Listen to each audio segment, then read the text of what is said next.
माना जाता है कि दुनिया में ऐसी कई रहस्यमय जगहें हैं जिनके बारे में शायद ही कोई जानता हो। कैलाश पर्वत को भी ऐसी ही एक रहस्यमय जगह के तौर पर जाना जाता है। दरअसल हिंदू धर्म में कैलाश पर्वत का बहुत महत्व है, क्योंकि यह भगवान शिव का निवास स्थान माना जाता है। कहा जाता है कि कैलाश पर्वत के अंदर एक रहस्यमय दुनिया है जो आज तक किसी इंसान ने नहीं देखी है।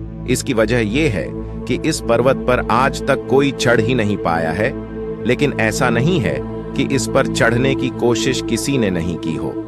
दुनिया के बहुत सारे पर्वतारोही कैलाश पर्वत पर चढ़ने की नाकाम कोशिश कर चुके हैं।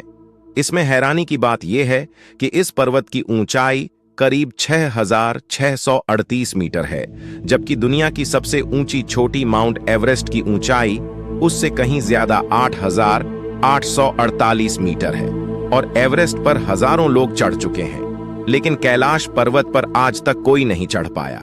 कैलाश पर्वत पर किसी के नहीं चढ़ पाने के पीछे कई कहानियां प्रचलित हैं। कुछ लोगों का मानना है कि वहां अभी भी भगवान शिव रहते हैं, इसलिए किसी भी जीवित इंसान का पर्वत की चोटी पर पहुंचना नामुमकिन है। कहा जाता है कि सिर्फ वही इंसान इस पर्वत पर जा सकता है जिसने अपनी जिंदगी में कभी कोई पाप न किया हो। कैलाश पर्वत पर किसी के न चढ़ पाने के पीछे एक और वजह बताई जाती है।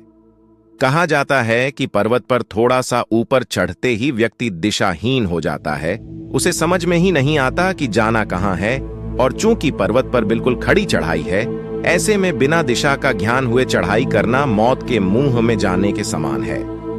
कुछ साल पहले एक पर्वतारोही ने इस पर्वत पर चढ़ने की कोशिश की थी, लेकिन कहा जाता है कि थोड़ा सा ऊपर जाते ही उसके शरीर के बाल और नाखून तेजी से बढ़ने लगे और उसे काफी घबराहट होने लगी, जिसके बाद वह नीचे आ गया। कैलाश पर्वत के बारे में कहा जाता है कि वह एक रेडियो एक्टिव क्षेत्र भी है। फिलहाल कैलाश पर्वत पर किसी के भी चढ़ने पर रोक लगी हुई है, क्योंकि भारत और तिब्बत समेत दुनिया भर के लोगों का मानना है कि यह एक पवित्र स्थान है और पर्वत पर किसी को भी चढ़ने नहीं देना चाहिए। कैलाश पर्वत पर आखिरी बार साल 2001 में पर्वतारोहियों की एक टीम ने चढ़ने की कोशिश की थी, लेकिन फिर वो चढ़ाई पूरी किए बिना ही वापस लौट आए थे।